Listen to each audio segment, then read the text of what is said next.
जो वैष्णव धर्म है, जो वैष्णव संप्रदाय है, यहां पर प्रेम का वर्चस्व है।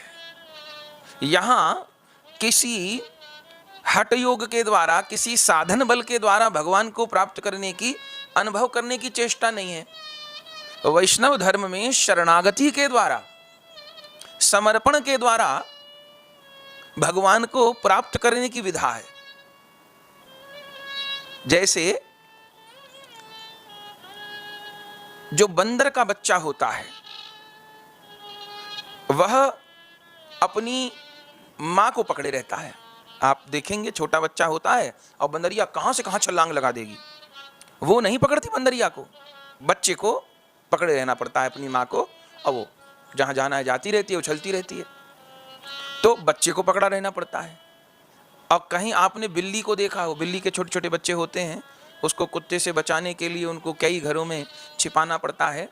तो बिल्ली अगर रात को दिन छिपे अपने बच्चे को इधर से उधर ले जाए, तो आप देखेंगे कि उसके बच्चे को बिल्ली को नहीं पकड़ना पड़ता, बिल्ली अपने बच्चे को अपने मुंह में दबाती है। और कहते हैं अगर बच्चे की आंख लगी हो, सो रहा हो, तो ऐसे उठाती है उन्हीं दांतों से कि एक जगह से दूसरी जगह ले जाएगी, पता भी नहीं पड़ेगा बच्चे को।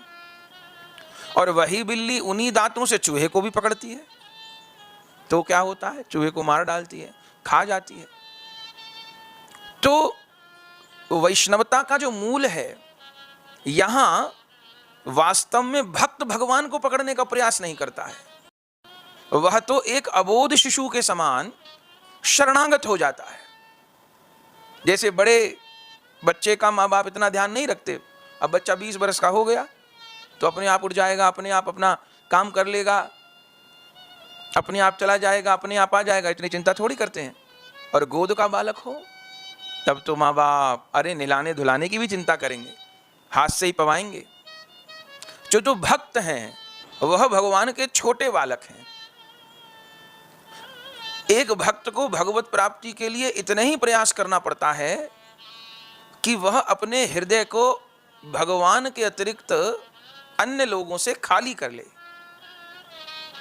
वह अपने हृदय को खाली कर ले और केवल छोटे बच्चे की तरह, जैसे माँ काम कर रही है, छोटा बच्चे को कहीं पालने में कहीं बिठा गई है, गोद वाले बच्चे को, तो वो थोड़ी दौड़ के माँ के पास चला जाएगा, वो तो रोएगा बस। पर हाँ, उसकी रोने की पुकार माँ को खींच लेगी। बच्चा रोता है, माँ कुछ काम कर रही है, माँ देखती है बच्चा रोने लगा, बच्चे के पास खिलौना रख जाएगी।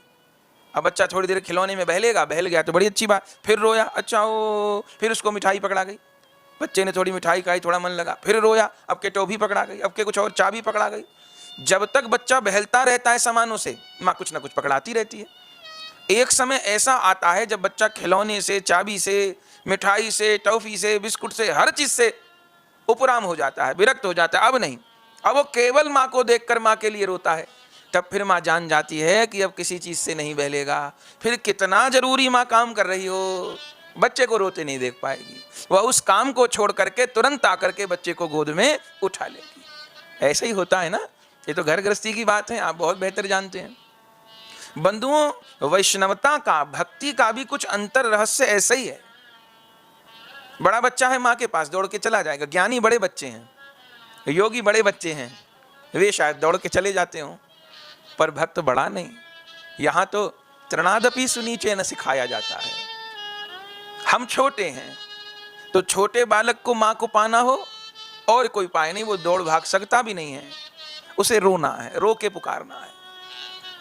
और जब तक वो किसी न किसी वस्तु में उलझता रहेगा, अब भक्ति किए, भगवान ने धन दे दिया, अब उसमें मन लगा दिया तो भगवान ने कहा ठीक है धन में खेल, मैं चला। फिर भगवान की प्यास लगी, भगवान खूब प्रतिष्ठा दे दिए, नाम करवा दिए जगत में, अब उसमें मन लग गया, ठीक है इसमें लगा, मैं चला। अब खूब प्रतिष्ठा मिल गई, अब कुछ और सामान दे दिया। अब ठाकुर भी पूरी परीक्षा लेते हैं, खुद नहीं पकड़ में आते, आराम से कोई ना कोई सामान फेंकते रहते, ठीक ठीक, उलझ उलझ उलझ उलझ। लेकिन ऐसी स्थिति जब हो जाती है कि अर्थ धर्म मोक्ष नहीं काम चाहिए, नंद का कुमार हमें श्याम चाहिए, श्री राधा पद कमल में विश्राम चाहिए, स्वर्ग चाहिए न देव धाम चाहिए, प्राणों से प्यारा वृंदावन धाम चाहिए। राधा नाम चाहिए, कृष्ण नाम चाहिए, श्यामा श्याम चाहिए। जब ये भावना, ये नियत प्रकट होती है बंधुओं, तब उस समय शरणागति सिद्ध होती है। और असलियत तो यह है कि भक्त भगवान तक चल के नहीं जाता, भगवान भक्त तक चल के आते हैं। आप बताइए,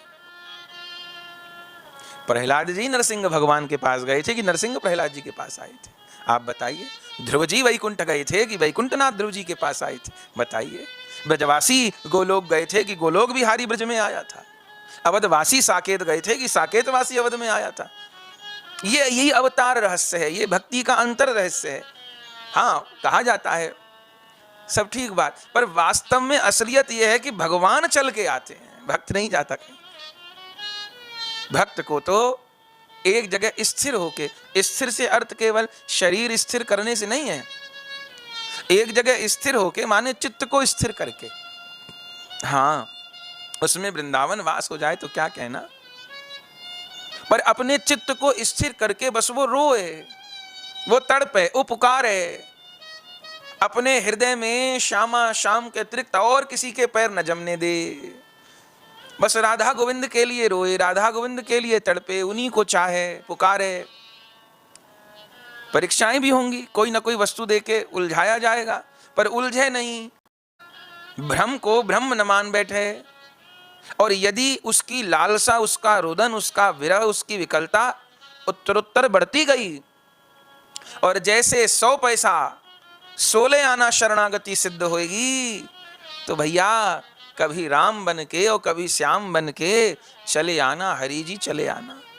ठाकुर तो आते हैं, इतने रूप धारण किए, हमारे लिए भी कोई रूप धारण करेंगे। तो वैष्णव धर्म का ये रहस्य है।